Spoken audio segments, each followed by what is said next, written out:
The 2021 F1 season is almost upon us, so let's have a brief look at each team and their hopes for 2021.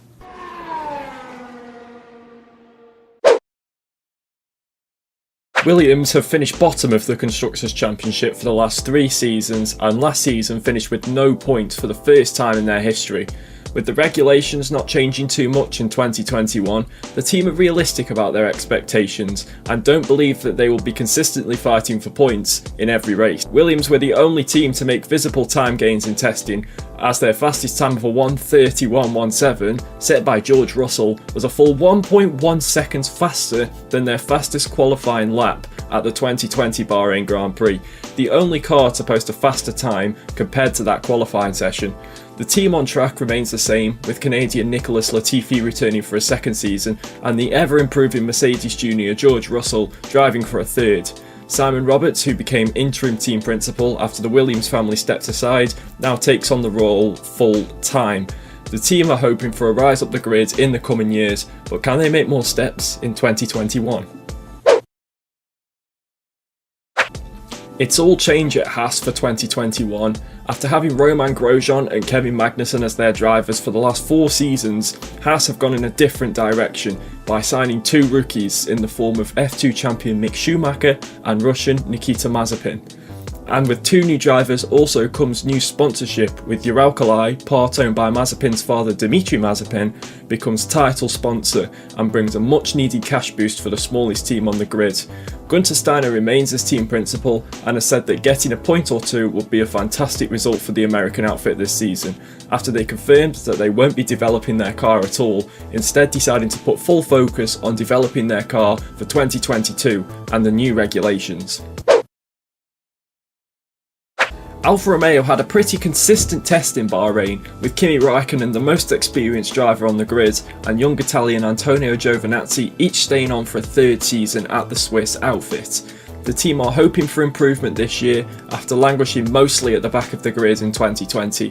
They have every right to think that too, with a new upgraded Ferrari power unit in the back of their car. Only time will tell if that gives them a power boost. They had a quiet but successful test, with the car looking reliable and quick, with nothing really going wrong, and both drivers saying they were happy with the handling and the speed of the C41. This is a team that will be hoping to break into the midfield in 2021.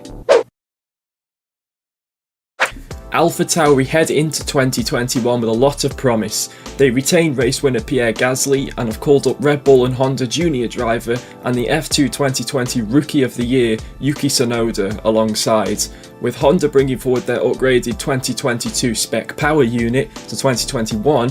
AlphaTauri will be hoping to be closer to the top of the midfield rather than at the bottom of it. They have every reason to be optimistic as well, as Tsunoda set the 2nd fastest overall time of testing behind the Red Bull of Max Verstappen, also powered by Honda. With no notable issues with the car and being consistently quick during testing, things could be looking up for the Faenza outfit. Ferrari come into 2021 having had their worst season in 40 years, finishing 6th with 131 points. It's certainly not what you expect from the red team, and something they don't expect of themselves either. A lot of their troubles in 2020 were down to their power unit, with the Ferrari engine being the weakest in the field, really suffering with straight line speed. According to team principal Mattia Binotto, they won't suffer such problems this season, as they are bringing a new upgraded power unit which will not only help them out, but their customer teams too. Charles Leclerc remains with the team for a 3rd season, having scored 98 of the team's 131 points in 2020. But in the 2nd seat, Sebastian Vettel leaves the Scuderia after 6 years and is replaced by everyone's favourite smooth operator, the quick Spaniard Carlos Sainz. It's all change at the Enstone-based team. Of course, the biggest change is that the Renault name leaves Formula 1 once again, as they aim to promote their car brand Alpine to the world. Team principal Cyril Abiteboul has left the team as well, with the team not electing to appoint another team principal, with trackside matters being handled in a shared role between new racing director Davide Brivio and executive director Marcin Brukowski. Another new arrival at the team is the return of 2-time world champion Fernando Alonso, returning to the team with which he won both of those championships in 2005 and 2006. Esteban Ocon remains at the team for a second season after scoring the first podium of his career at the Sakhir Grand Prix at the end of 2020. With the midfield battle potentially being closer than ever, don't rule out Alpine scoring a podium or two this upcoming season. Another team, another rebrand, and the return to Formula 1 for the iconic British name of Aston Martin for the first time in 60 years. The team formerly known as Racing Point enjoyed one of its best ever seasons in 2020, scoring 4 podiums, including their first ever double podium and their first ever win, courtesy of Sergio Perez. Their car in 2020 caused a bit of controversy and was dubbed the Pink Mercedes after its likeness to the championship winning 2019 Mercedes W10. Along with becoming associated with a top car manufacturer, the team needed a top driver and have hired 4-time world champion Sebastian Vettel to drive alongside the ever-improving Canadian Lance Stroll. The team narrowly missed out on the elusive third place in the Constructors' Championship in 2020 and will be hoping to go one better in 2021. McLaren are on a steady rise up the grid and are hoping to continue that momentum in 2021. After their less than adequate 3 years with Honda engines, the team finished 6th, 4th and 3rd in their 3 seasons with Renault power units in their cars. From 2021 onwards, they will have the Mercedes power unit in the back of their cars once again, which is one of 2 big changes at the Woking outfit. The other big change is that 7-time race winner Daniel Ricciardo joins the team to partner young Brit Lando Norris, who is now in his 3rd season at the team.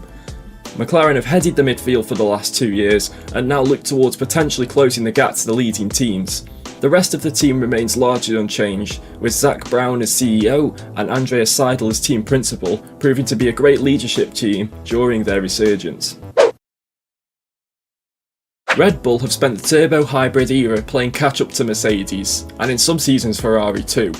They are known for starting seasons slowly and ending them strong, but with the regulations staying largely the same for 2021 and having an upgraded Honda power unit, plus the fact that they probably had the best testing of all teams, Red Bull are being touted by some as being the team to beat at the start of 2021.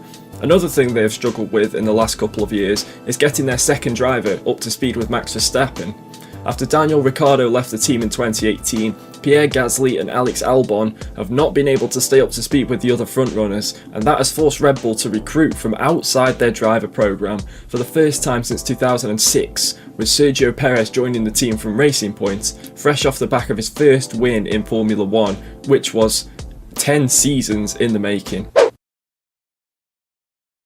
Mercedes have been untouchable in the turbo hybrid era, winning all 7 Constructors and Drivers' Championships. It seems like they can't be stopped, and with a driver like 7-time world champion Lewis Hamilton at the wheel, you wouldn't bet against Mercedes making it 8 in a row, and Hamilton making it a world record 8th driver's title. And in the other seat is Valtteri Bottas, hungrier than ever to become a world champion himself and prove that he deserves to be where he is. However, Mercedes didn't have the best of tests, with both drivers struggling with the handling of the car. Lewis Hamilton had a few spins, which is somewhat uncharacteristic of him, and Valtteri Bottas described the car as snappy and unforgiving.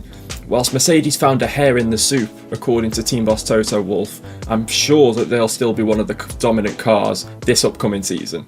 And that is it for the season preview for the upcoming F1 season. If you guys enjoyed this video, make sure to smash that like button down below, subscribe if you like what you see and you want to see more, and if you don't want to miss a video, hit that little bell next to the subscribe button and you will get a notification whenever I upload. And in the description as well, you will see this as a blog post in written form. So if you want to read this, then click the link in the description and it will take you to the blog post. Until next time, thanks so much for watching. See ya.